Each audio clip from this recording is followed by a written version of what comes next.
Vivimos para esa noche y la Pascua nos trae alegría. Y esta Pascua que estamos celebrando en el aniversario número 19 de la beatificación del Carlos Manuel Cecilio Rodríguez Santiago. Santiago es el otro apellido, ¿verdad? Sí, Santiago. Así que 2 apellidos, 3 nombres nombres. y una experiencia de fe profunda, vivida desde el hogar, desde la familia y comunicada a través de un estilo de vida. Y hermosamente desde la liturgia, ¿verdad? Vivir para esa noche como Carlos Manuel, el beato Carlos Manuel, ¿verdad? Yo la más íntima, Carlos.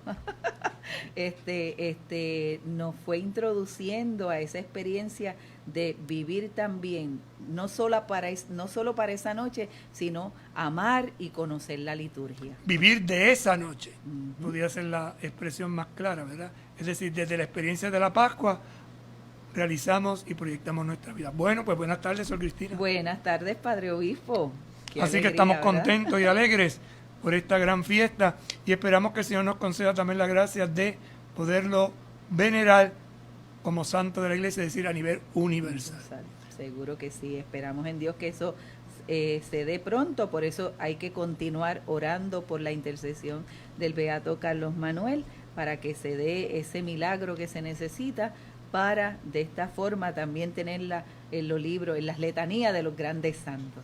Oramos pues y pedimos al Señor que nos asista.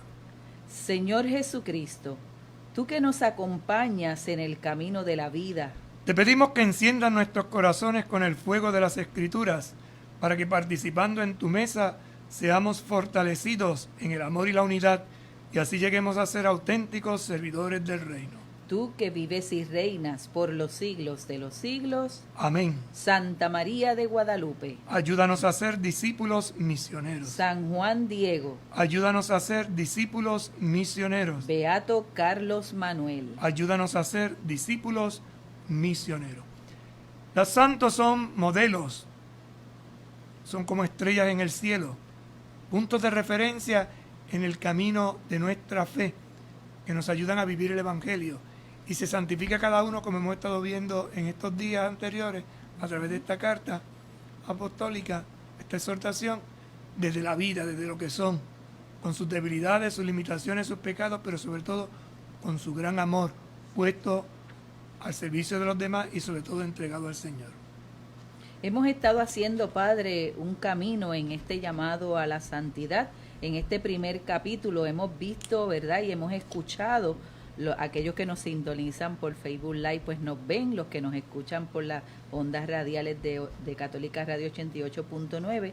En este primer capítulo, que hoy estaremos compartiendo el último tema, donde nos decía que los santos que nos alientan y acompañan, los santos de la puerta de al lado, el Señor llama también para ti, tu misión es Cristo, la actividad que santifica. Y hoy estaremos tocando más vivos, más humanos. Fíjate que en el orden que lleva el Santo Padre en esta carta, lo primero que nos recuerda es que hemos sido llamados a la santidad.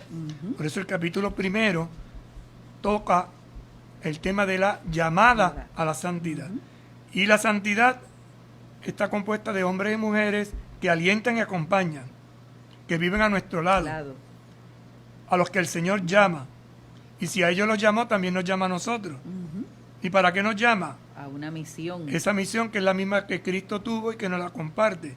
Y hablábamos de la actividad, porque la misión tiene actividad, pero es una misión no llena de activismo, sino una misión que santifica. Y ahora, el último aspecto de este primer capítulo es más vivos y más humanos. Es decir, los santos no son piedras ni estatuas, más vivos, se mueven, pero sobre todo desde la humanidad.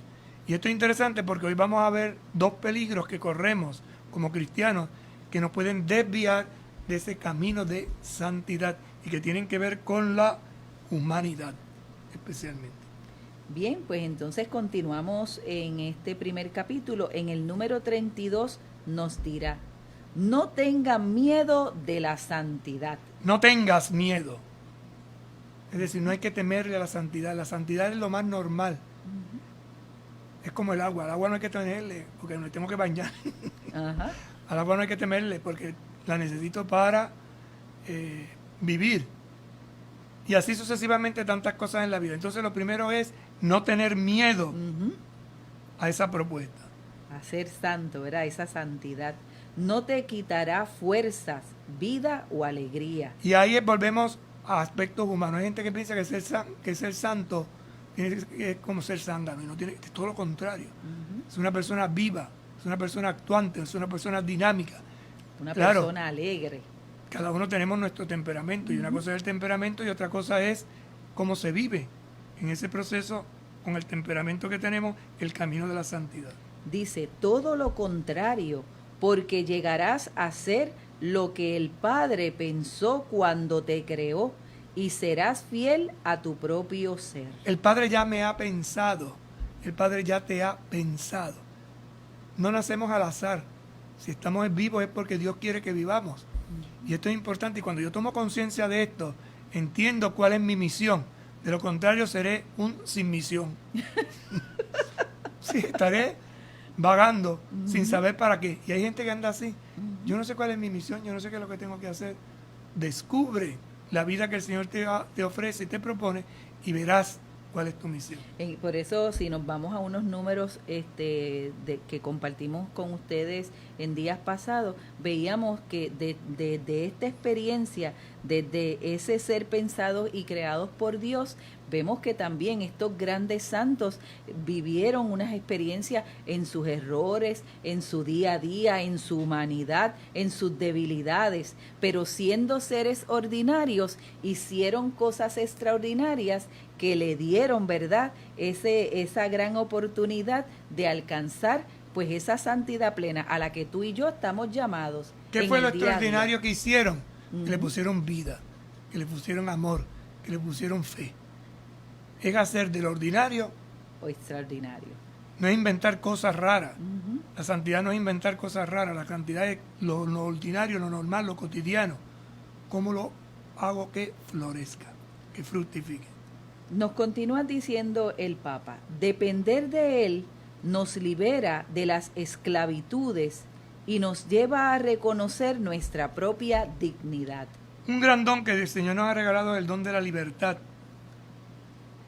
¿Y qué me impide a mí ser libre? Lo que me ata. ¿Y qué es lo que me ata? Afectos, bienes, situaciones. Cuando me dejo encadenar, entonces me libera de las esclavitudes. Lo primero que tengo que descubrir, cuáles son mis esclavitudes. ¿Qué es lo que me limita?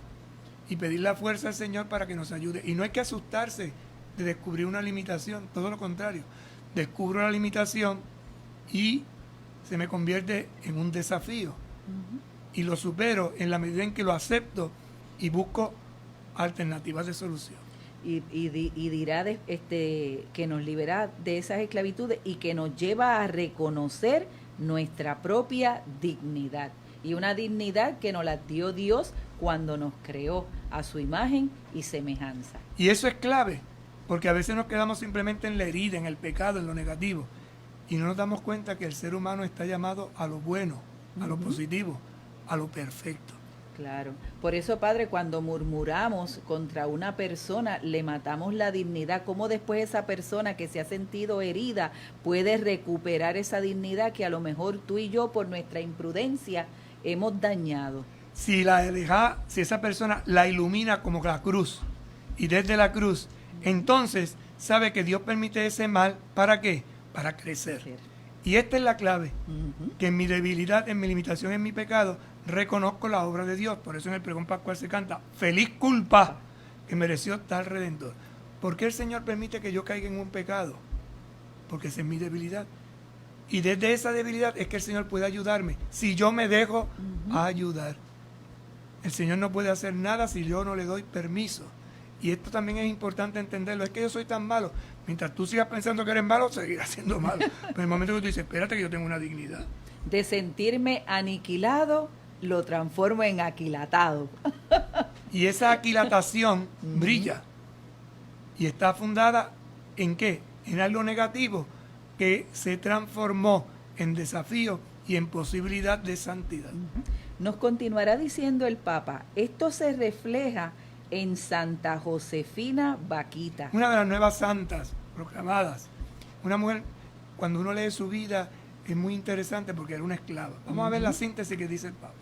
Quien fue secuestrada y vendida como esclava a la tierna edad de 7 años.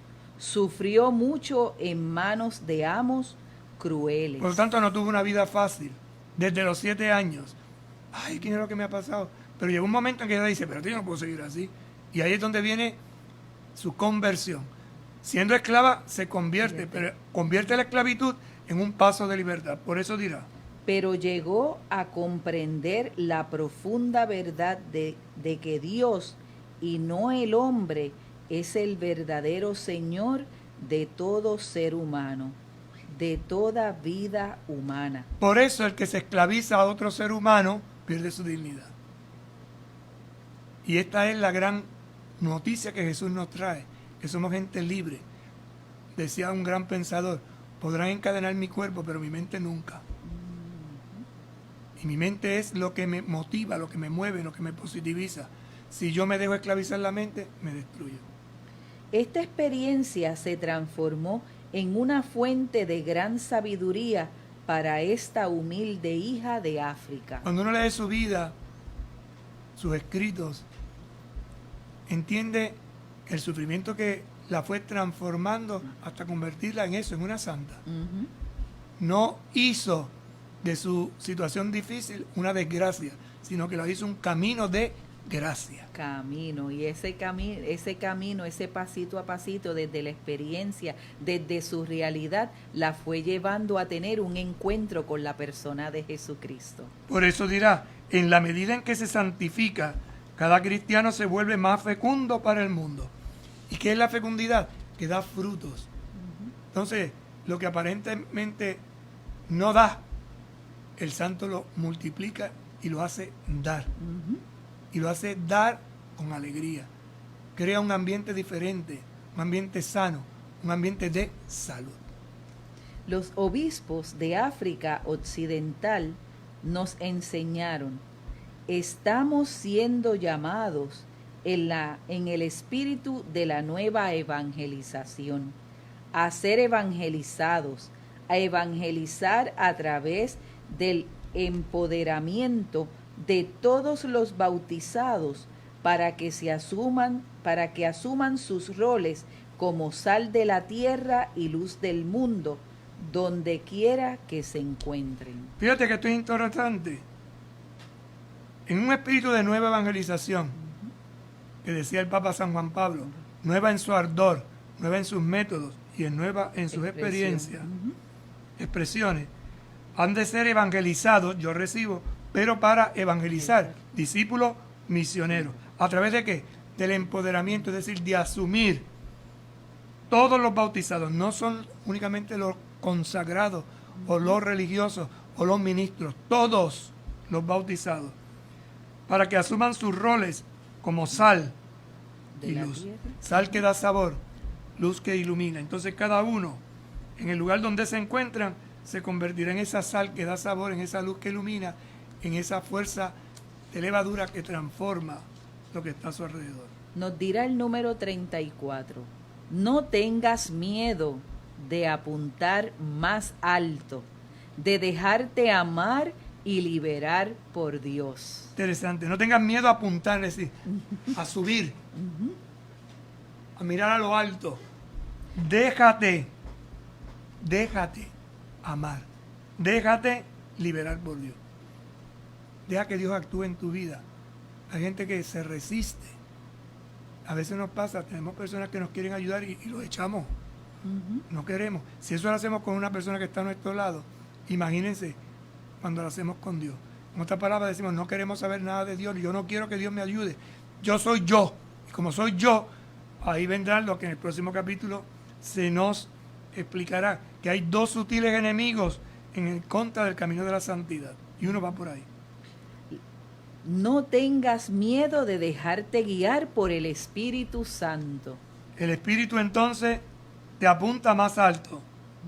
El Espíritu te guía. No tengas miedo. Ahora eso sí, si le das un dedo te va a pedir la mano. Si le das la mano te pide el brazo. Si te pide el brazo te pide el cuerpo. Y si le pide el cuerpo te pide el corazón. Es decir, te tienes que entregar totalmente. La santidad no te hace menos humano. Esto es importantísimo. Léalo otra vez. La santidad no te hace menos humano. Porque es el encuentro de tu debilidad con la fuerza de la gracia. Hay gente que se piensa que ser santo es ser un extraterrestre. Y no. Mientras más humano, más santo. Más santo. Porque más sintonizas. ¿Y qué quiere decir esto? Que cuando uno es humano, reconoce su debilidad, entonces va a entender a los demás.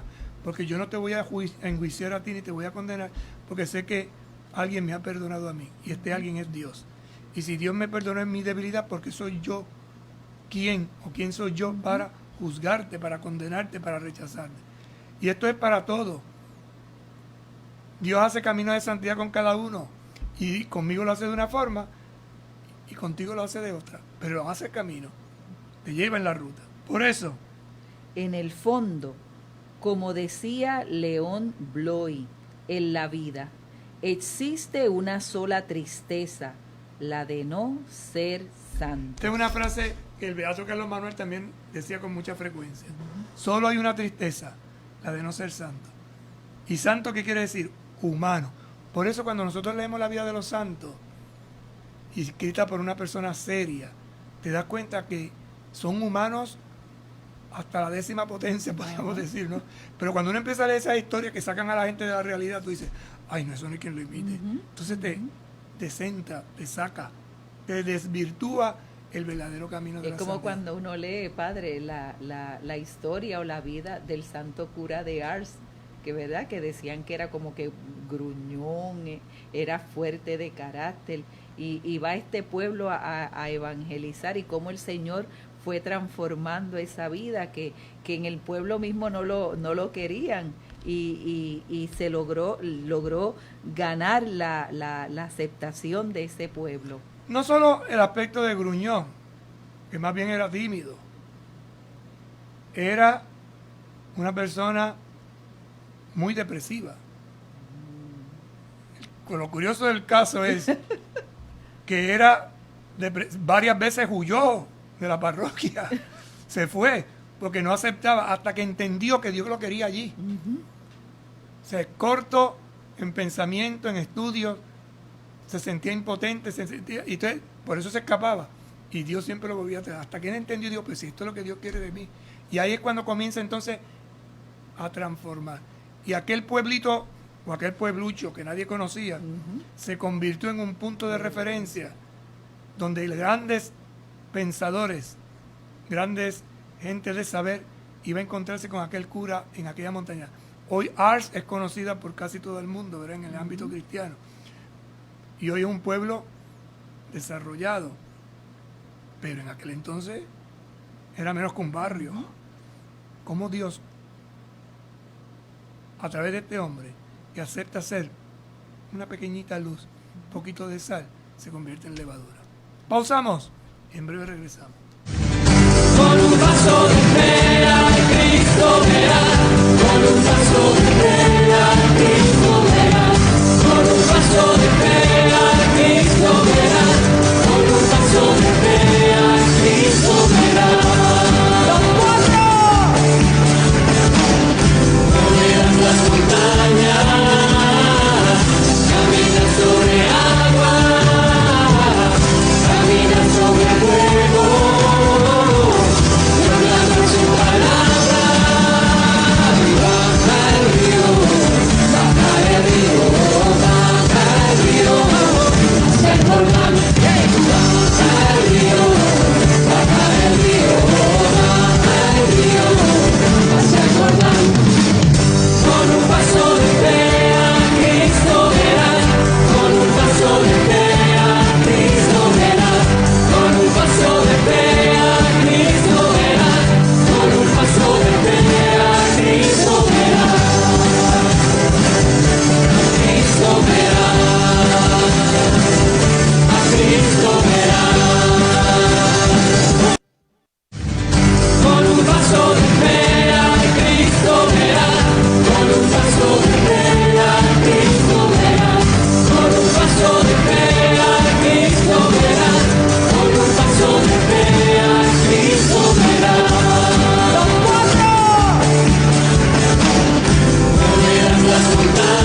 paso de fe a Cristo verás, con un paso de fe a Cristo verás, con un paso de fe a Cristo verás.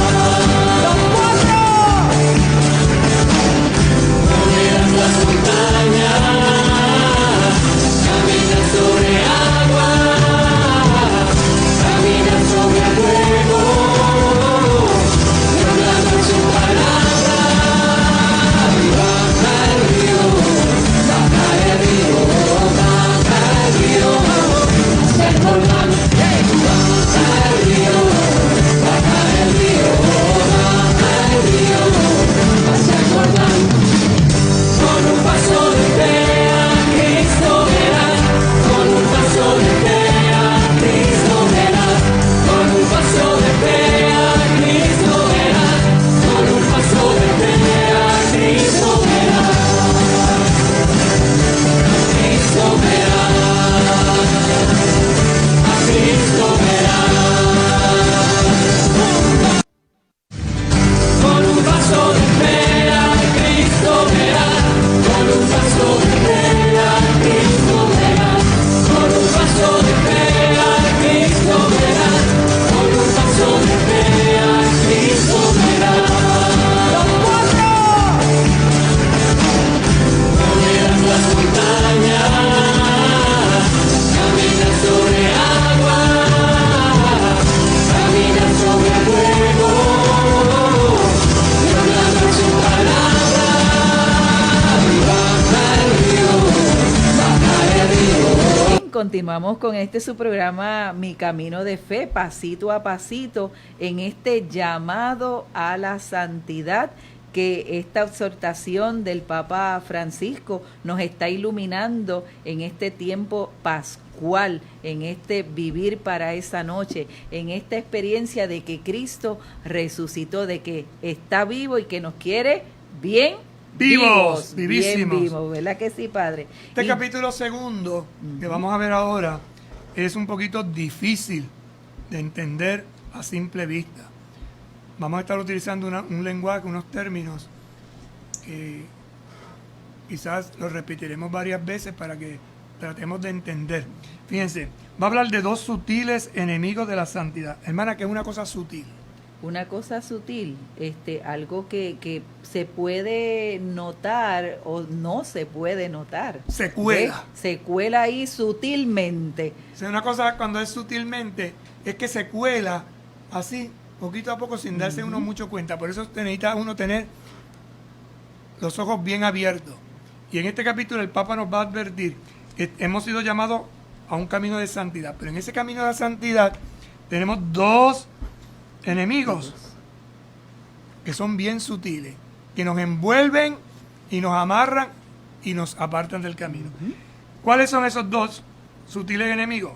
El gnosticismo y el pelagianismo. Y lo va a explicar brevemente con los enunciados o la cápite La cápite. de los numerales. El Primero, no- el gnosticismo actual. Vamos a hablar de un gnosticismo actual, porque esto es una herejía que ya en la iglesia primitiva se daba también. Tiene que ver con una mente sin Dios y sin carne. Miren bien, noxi viene de pensar. Por lo tanto, una mente que no piensa, no tiene el pensamiento de Dios y sin carne. ¿Qué quiere decir eso? Ya lo vamos a ver. Pero vaya organizando su idea. Una mente sin Dios y sin carne. Es decir, quita lo espiritual y quita lo humano. Segundo, una doctrina sin misterio. Y por favor, con misterio no nos metamos en las películas de Drácula y de Frankenstein, que no tiene que ver nada con eso. Misterio es ese conocimiento profundo de las cosas de Dios. Y tercero, Los límites de la razón. la razón tiene unos límites. Por eso la gnosis tiene que ver con la razón. Ese es el primer aspecto del gnosticismo actual. Segundo enemigo es el pelagianismo. ¿Qué quiere decir esto? Una voluntad sin humildad. Una voluntad es una toma de decisión, pero sin humildad, es decir, con la soberbia metida entre ceja y ceja. Una enseñanza de la iglesia muchas veces olvidada. Y vamos a ver cómo esto se ha metido. Incluso el Papa Francisco habla mucho de esto, porque sin querer queriendo, algunos de nosotros o somos gnósticos o somos pelagianos. Y no se trata de eso, se trata de ser cristiano. Y nos va a dar la descripción de esos nuevos pelagianos y ese resumen de la ley. ¿Cuál ley?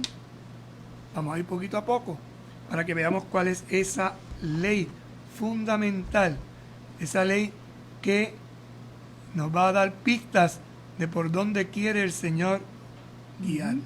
Vamos entonces al número 35. 2 sutiles enemigos de la santidad. Sutiles enemigos de la santidad. En este marco... ¿Cuál es el marco? El camino de la santidad. Entonces tenemos un marco, el marco de la santidad. En este marco...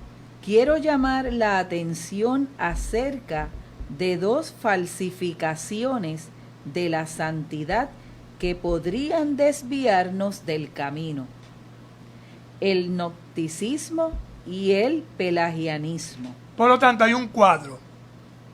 Ese cuadro es original, pero podemos tener falsificaciones de ese cuadro y nos lo quieren vender como si fuera original. Original. Por ejemplo, la Gioconda, ¿verdad?, de Miguel Ángel. Es un original, pero hacen copias y las venden y te las venden como si fuera, y resulta que no va por ahí. Son 2 herejías, que son, la palabra herejía quiere decir 2 enseñanzas contrarias a las enseñanzas de la iglesia, a los dogmas de la iglesia. Son 2 herejías que surgieron en los primeros siglos cristianos, pero que siguen teniendo alarmante actualidad. Aún hoy los corazones de muchos cristianos, quizás sin darse cuenta, se dejan seducir por estas propuestas engañosas. Entonces, el Papa comienza advirtiéndonos, ¿no?, que hay gente que se puede dejar seducir por propuestas engañosas. Por eso se necesita un magisterio, por eso se necesita una orientación. Y no todo lo que uno piensa encaja.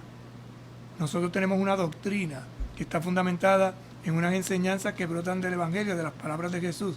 Y esa interpretación correcta, en nuestro caso, la tiene la iglesia. Y por eso cuando uno tiene ciertas dudas debe preguntar. Y no simplemente aferrarse a lo que está pensando, porque puede ser que esté desviado del camino. En ellas se expresa un inmanentismo antropocéntrico, disfrazado de verdad católica. ¿Qué es un inmanentismo? Algo que se mete dentro y el antropocentrismo en la respuesta antropológica, es decir, del ser humano. Hay una nota de la Congregación de la Doctrina de la Fe que dice: tanto el individualismo neopelagiano como el desprecio neonóstico del cuerpo deforman la confesión de fe en Cristo el Salvador único y universal. Tanto el individualismo como el desprecio del cuerpo deforman la confesión de fe. ¿Qué quiere decir esto? Nosotros decimos que Jesucristo es Dios y hombre verdadero. Por lo tanto, estas herejías tienen que ver con un concepto de la divinidad y con un concepto de la humanidad. Y hay gente que espiritualiza tanto a Jesucristo que se olvida que es humano, y otros lo humanizan tanto que se olvidan que es divino. Una sola persona, 2 naturalezas, la naturaleza divina y la naturaleza humana. Vamos pues, en este documento se encuentran las bases doctrinales para la comprensión de la salvación cristiana, la explicación. Y esto es lo que vamos a tratar de... Yo sé que es un lenguaje difícil, este capítulo es difícil y quizás tengamos que repetir varias cosas y a ustedes les surgirán dudas. No teman preguntar, porque nadie nació sabiendo, vamos todos a aprender. Y vamos corrigiendo el corazón, clarificando. Veamos estas 2 formas de seguridad doctrinal o disciplinaria que dan lugar a un elitismo narcisista y autoritario, donde en lugar de evangelizar, lo que se hace es analizar y clasificar a los demás. y en lugar de facilitar el acceso a la gracia, se gastan las energías en controlar. En los dos casos, ni Jesucristo ni los demás interesan verdaderamente. ¿Qué dice aquí entonces? Que estas dos formas de seguridad doctrinal o disciplinaria dan lugar a un elitismo narcisista y autoritario. Por eso a veces usted oye ciertas personas hablando con una autoridad y cuando uno los corrige se prenden en candela. Porque están convencidos de que ellos son la absoluta verdad. Y la verdad absoluta es Jesucristo. Y hay que tener mucho cuidado con ciertas posiciones que defendemos, que pueden rayar tanto en el gnosticismo como en el pelagianismo. Por eso dice el Papa, donde en lugar de evangelizar, lo que se hace es analizar y clasificar a los demás. Y hay gente que le encanta poner etiquetas. Ah, es que tú eres de este grupo, y tú eres de este grupo, y tú eres de este grupo, y tú eres de este bando. Cuando no se trata de ser de bando de nadie. Ah, es que eres muy liberal. Ah, no, es que eres muy conservador. En la iglesia ni somos liberales ni somos conservadores, somos cristianos. Hay distintas formas de ver la vida, ¿no? Y esa visión tiene que ser confrontada con el Evangelio. Entonces hay que tener cuidado con lo que decimos, con lo que hacemos, con lo que profesamos, con lo que defendemos. Por eso continuará diciendo, ¿verdad? Y en lugar de facilitar el acceso a la gracia, se gastan las energías en controlar. Entonces, si se supone que el Evangelio está para yo acceder a la gracia, y me encuentro con una gente que lo que quiere es controlarme. Y volvemos a lo mismo, al principio inicial. La libertad es el gran don. Cuando hay una persona al lado suyo que lo quiere controlar, y te quiere controlar porque la Biblia dice, y te quiere controlar porque la iglesia dice, pero no te da las razones, hay que tener mucho cuidado, porque la Biblia dice en función del bien común y la iglesia dice en función del bien común. En esa función del bien común, uno analiza pero no clasifica, no enjaula en buen puertorriqueño. Y hay hermanas y hermanos que les encanta enjaularnos. Y si no pensamos como ellos y no decimos las cosas como ellos, no vale. Voy a poner un caso tonto. No quiero ofender, pero ejemplo bien práctico. El rosario hay que rezarlo de rodillas, porque si no se reza de rodillas, la Virgen no lo escucha. Entonces, ¿qué es lo que tú estás diciendo?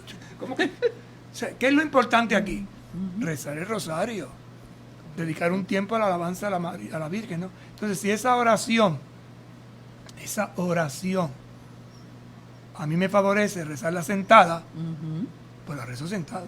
A otro le favorece rezarla de rodillas, pues la hace de rodillas. Entonces hay que tener cuidado porque ponemos posiciones drásticas. Pasa con la comunión igual, en la mano o en la boca. Volvemos y decimos, ¿no? El recibir la comunión es un derecho del fiel. Usted la puede recibir en la mano o la puede recibir en la boca. Las dos opciones son, ni una es mejor que la otra. Usted como fiel decide. Pero cuando tú te encuentras gente que te empieza a decir que la única forma es la de estar de rodillas, o te encuentras con otro que te dice que la única forma es estar en la mano, pues tú dices, aquí hay algo que no funciona. De rodillas y en la boca, de pie y en la mano. Que no es eso. La cosa no va por ahí.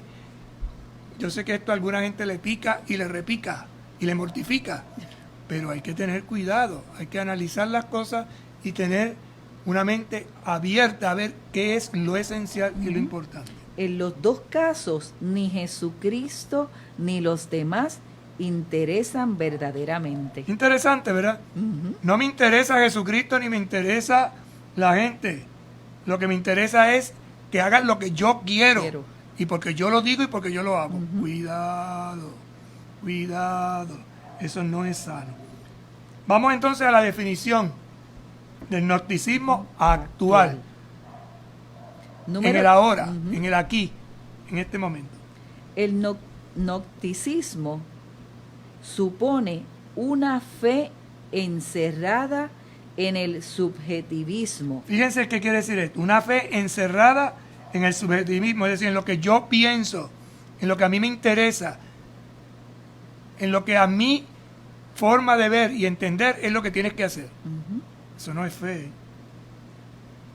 El Señor nos ha revelado a través de Jesucristo cuál es el camino. Continúa diciéndonos. Donde solo interesa una determinada experiencia o una serie de razonamientos y conocimientos que supuestamente reconfortan e iluminan, pero en definitiva el sujeto queda clausurado en la inmanencia de su propia razón o de sus sentimientos. Entonces, encerrada en el subjetivismo, en lo que yo pienso que es, donde solo interesa una determinada experiencia, una determinada, y hay un abanico. Esa es la fe. La fe es abanico, no una determinada, o una serie de razonamientos y conocimientos que supuestamente reconfortan e iluminan. Pero ¿qué es lo que reconforta e ilumina? Lo que tú crees, tu sujeto.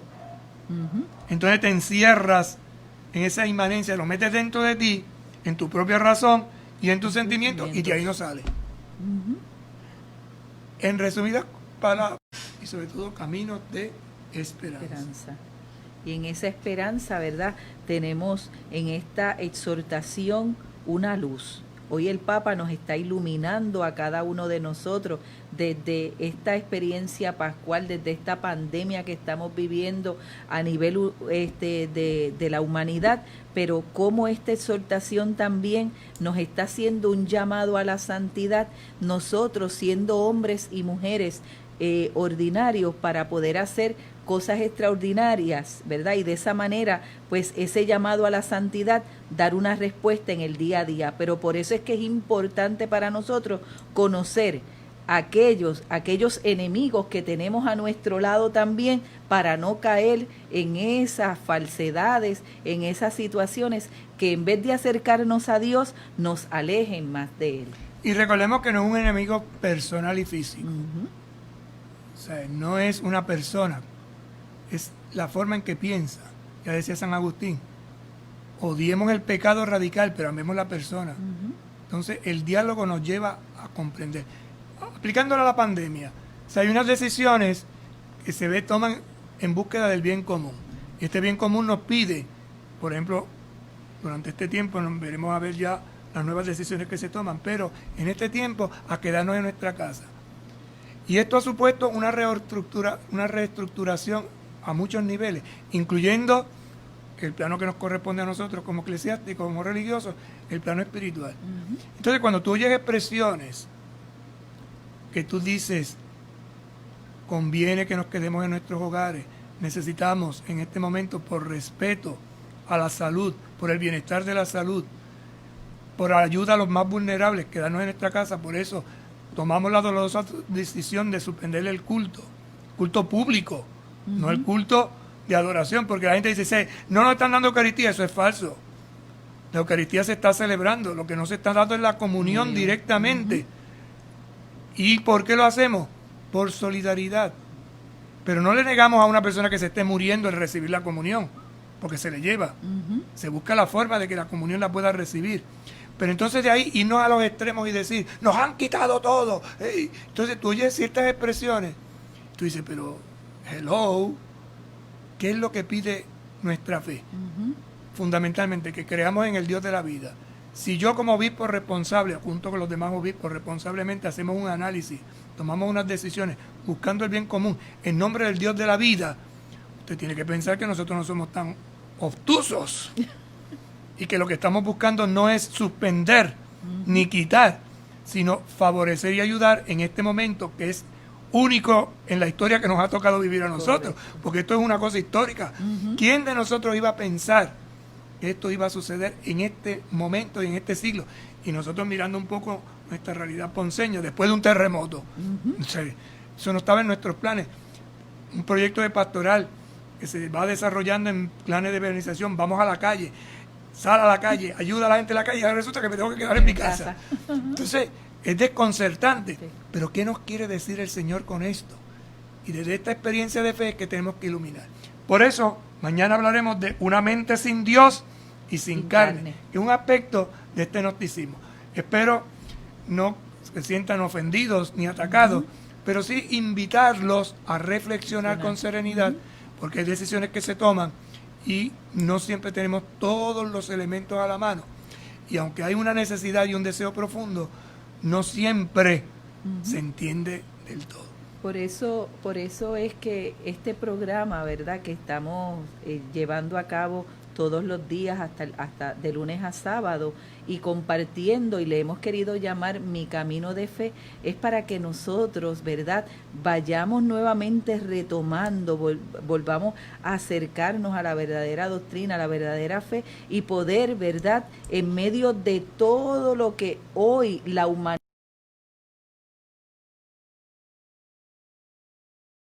y actuar, ¿verdad?, razonablemente desde la fe, ¿verdad? Pero no una fe que me lleve a un fanatismo, sino de una fe en Jesucristo. Tiempo se nos acabó. Le pedimos a la Virgen, compañera de camino, compañera en la ruta, que desde esta experiencia comunitaria, desde esta reflexión también personal y doctrinal, nos vaya guiando. Se lo decimos diciendo juntos: Dios te salve María, llena eres de gracia, el Señor es contigo. Bendita tú eres entre todas las mujeres, y bendito es el fruto de tu vientre, Jesús. Santa María, Madre de Dios, ruega por nosotros pecadores, ahora y en la hora de nuestra muerte. Amén. Señor esté con ustedes. Y con tu espíritu. Les bendiga y les acompañe el buen Dios Todopoderoso, Padre, Hijo y Espíritu Santo. Amén. Hasta mañana, si Dios quiere. Hasta mañana y buenas tardes. Y sonría, que la vida es hermosa. Alégrate y regocíjate. Estamos vivos. Amén. Con un paso de fe